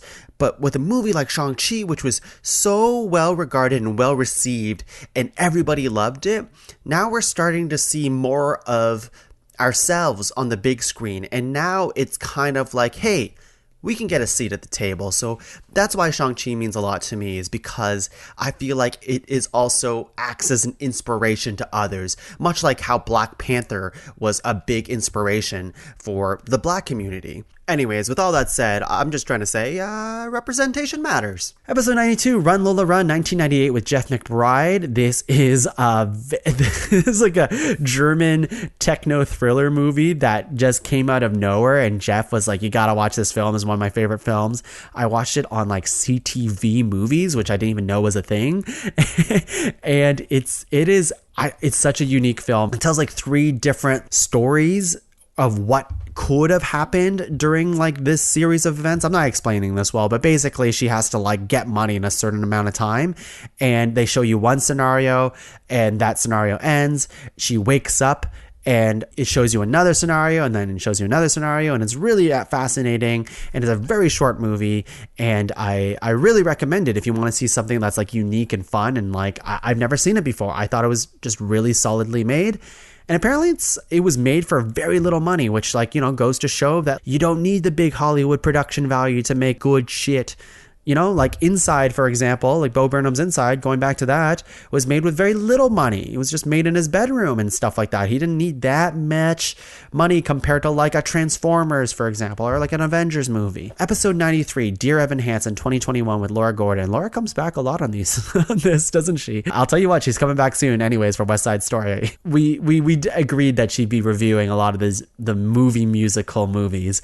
And Dear Evan Hansen, we loved this film. Sorry, I should say we loved this musical and its soundtrack, and we were looking forward to this. But like, yeah, as the trailers for this thing hit, it was like clear that, you know, Ben Platt might be too old for the role. I feel like they're really trying to play into like your heartstrings in a not like a really cheesy way, or maybe this movie or this musical shouldn't have been adapted to a movie. I don't know. That's so tough because In the Heights, it did it so seamlessly. It was such a great jump from musical to movie, where Dear Evan Hansen, there was definitely bits that I did enjoy, and I still really love the music of Dear Evan Hansen, but the source material and like a portrayal of the characters, and like even like the way Ben Platt looks in some scenes in this movie where he's supposed to be a high schooler, it doesn't sell. It was a bummer overall, like disappointing, but I still like the music in this movie. I'm still a sucker for that. Episode 94, Squid Game 2021. I mean, this thing has been talked to death at this point. It was like just a huge hit, got big win for Korean media and TV, and like now we're seeing a lot more of that on Netflix, which is great, and it's the #1 stream show on Netflix, and they're gonna get a season 2. You know, as much as hyped as it got, like I think it deserved all the hype. I don't know if the show ended on the most strong note compared to how it started, but like it's just a great watch throughout. There's lying, there's deceit, there's mystery, there's a lot of cool costumes that a lot of people dressed up for Halloween has, and like I really enjoyed it. I think you should watch it in its original language. I know there was a lot of talk about which language should I watch it in, the subtitles are wrong, all this other stuff, and I was also kind of like worried about that, but there's nothing quite like watching a show in its original language, you know, voice acted by the original actors and stuff like that as well. I think it sells it better as a show overall. And yeah, definitely still worth a watch. Episode 95, Venom, Let There Be Carnage 2021, Dan Forrester. Dan said this was his first movie back from the pandemic. I yelled at him because I was like, how have you not seen Shang-Chi yet? And I already talked about how much I disliked Venom, the first one. This movie is one of the worst movies I've seen in so goddamn long. It is as bad as, gosh, I don't even know, like the Hellboy David Harbour one that I was talking about earlier. That movie is really bad. This movie is also so bad. And Tom Hardy helped write it. Andy Serkis directed it. There was so much hope for this movie, but it's so cheesy. I don't think they get why people like Venom in the comics. I think Venom as like a buddy cop like comedy partner, it just doesn't work for whatever reason. I think Tom Hardy is a fantastic actor, but like, I don't know. They're spoilers. Like, they're setting it up so that like Venom might interact with Tom Holland's Spider-Man one day, but I just don't care. This movie is just hot garbage. It is way worse than the first one. Do not recommend watching it. If you want to watch it to like make fun of it, I think that would be acceptable. And it's a quick movie too. It's not very long, but it's just wastes so much time on things that you're like, wait, shouldn't you be moving the plot along? Why is Venom wearing glow sticks around his neck? It makes no sense. Like, all right, I'm getting crazy. This movie, fucking hate Venom. That's bad. It's bad. And Woody Harrelson with a wig on, I'm sorry, I can't get over it. Carnage, I waited so long to see Carnage on the big screen, and I wish I waited longer because clearly they didn't get it right. He kind of looked okay. Episode 96, Halloween Kills 2021 with Stephen Price. Listen, I really liked the 2018 Halloween movie. I think that movie kicked ass. I think Halloween Kills is also a pretty decent film. It's not as good as the first one. I think there's a lot of things put in here that would appease the original fans of the original Halloween, which I would say that I'm not because I haven't really watched those old films. But yeah, it definitely feels like the middle of a trilogy, which it is. So there's a lot of cheesiness in this movie, so I don't think it's like completely scary, but it also has the most violence out of all the Halloween movies too. It's a weird movie in that way, where it's like, okay, it's kind of goofy and cheesy and it leans into that, and then it's also like, oh yeah, and then here's some violence. Yeah, I think the movie was good, but not great. That's where I land on it now. But great is my next movie, episode 97, Alien, 1979 with Paul J.P. I haven't seen Alien in so freaking long that when I watched it with Paul, it was like I was watching it for the first time. This movie holds up incredibly well. If not, like, you know, there's like a lot of like costumes and sets that like look a little dated, but it's actual sets, it's actual costumes. The alien costume is a guy in an alien costume. It's not like this CG thing that we're living in these days, which I get it, it's much cheaper, but like there's something about the authentic look of the sets and costumes in this movie, and like the props and the blood spatter effects and like all this other stuff that looks really good and satisfying. I really enjoyed Alien, and I think it still holds up, and it makes sense that people still try to milk this franchise to this day. Episode 98. Oh, we're getting there. 2 more movies left. Last Night in Soho 2021 with Taylor Fleming. He's back, everyone. And this movie rules. Edgar Wright's newest film. And I love his films. If you like, you know, Baby Driver or Scott Pilgrim, this film has Anya Taylor-Joy and Thomasin McKenzie. It has really great stylized visuals in it, and I think Edgar Wright is so good at portraying really cool visuals and shots on the big screen. And I think the story itself, it doesn't completely get there all the time, but it is satisfying definitely enough for like me to watch the entire film, because I was just there for the amazing performances and visuals, and then the story on top was like a good enough mystery that I stuck around with it. But I do think it kind of like fumbles towards the end, but not enough to me to be like, no, you shouldn't watch this film. I think you should definitely watch this film. It's definitely one of, still, with like very minor problems aside, I think it's still one of my favorite films of the year. And episode 99, Eternals 2021 with Justin Godley. Last but not least, okay, so with Eternals, they they tried to do something different with this film. Chloe Zhao did it. She's the same director as Nomadland. And you can see this is done by an Academy Award winning director because it's very pretty. I think it's a very gorgeous film, like visually. I think there is a great soundtrack that's really fitting for the movie that helps bring it along. And it has a pretty great cast as well. Now, the thing with this movie is, upon reflection, when I first watched it with Justin, I was like, I don't know if I love that movie. There's like a lot of confusing things. It's very dense. I don't know. But I still, like, I'm a big Marvel fan anyway, so I'm going to like it to an extent anyways, because I'm a sucker like that. But I was like very like, I don't know. It's just so much to take in. And then as I sat on it for like a week and a half, I started to come to like it more and more for what it tried to do. It definitely takes a lot of swings. It definitely misses quite a bit, but I also think it hits a lot too. So I would still consider it one of the mid-tier to like, or to the lower end of the Marvel movies overall, but I certainly didn't hate it. At first I thought I would hate it and I think there's like parts in this movie that would 100% turn people off. There's a lot of weird plot stuff that happens that you're like, well, why did that happen? This movie's also 2 hours and 40 minutes long. It's really long. They try to jam pack so much in this movie, but they also leave a lot of gaps that make you be like, well, they didn't really explain this, they didn't explain that, but it's a 2 hour, 40-minute movie. Do you think they'd have time to fit it all in? But they don't. And that's like a little bit of a frustrating part of the movie too. And I think the villain in the movie and the red herrings in this movie are kind of like, they throw you off, and like the pacing isn't quite there either. It's a really complicated movie to talk about still to this day, I think. But I will say, you either like this film or really, really don't. And I know a lot of people who really didn't like this film. And I came away being like, you know what? There's something about this film that I still like, and I'm curious to go back to it, even though I think there's so many freaking characters in this movie. It's impossible to give the screen time to all of them to like what they deserve. So, because they introduce all of them in this movie, and it's just some of these characters I'm like, well, they really didn't need this guy in it, but I guess he's part of the Eternals, so I guess he's here. I'm looking at you, Druig, and yeah, and anyways, that's the Eternals. I still would rewatch it out of curiosity to see if it is better on a second viewing, and if I get more out of it on the second viewing, because like I said, it is very dense.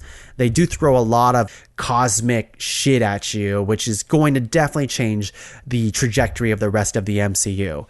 And that's episode 100 of Talking Tongue. We did it. I reviewed and micro-reviewed every single thing I've ever talked about on this show. And thank you for joining me on this journey. Hopefully that was a little bit entertaining. It was certainly for me. It was a great exercise of me being like, do I remember this film? And the answer is, most of them I did. Most of them I did. I'm glad I still have opinions about stuff. I really struggled when I was younger, not having an opinion on things, not just movies and stuff like that, but I was very neutral about everything, and especially even like voting and things that like really mattered. I was just like, oh, I don't know, I won't vote. I did that for the first few years. I was just like, or I'll vote, but I'm gonna vote for whoever my dad votes for, and that was a mistake. He votes super ultra conservative, and I don't like that. But that's a personal thing. So let's. I just mean, like, it's great to have an opinion about stuff, and great to have a platform to share that with all of you and with everybody, and that's what this show is all about. I really like having Talking Tongue around, not just for myself. Like I said, it's kind of audio therapy for me, but it's also a way for me to stay connected with people that I miss, people I haven't never talked to, and get to know their opinions on movies and pop culture and all this other stuff too. A nice little escape from the world, if you will.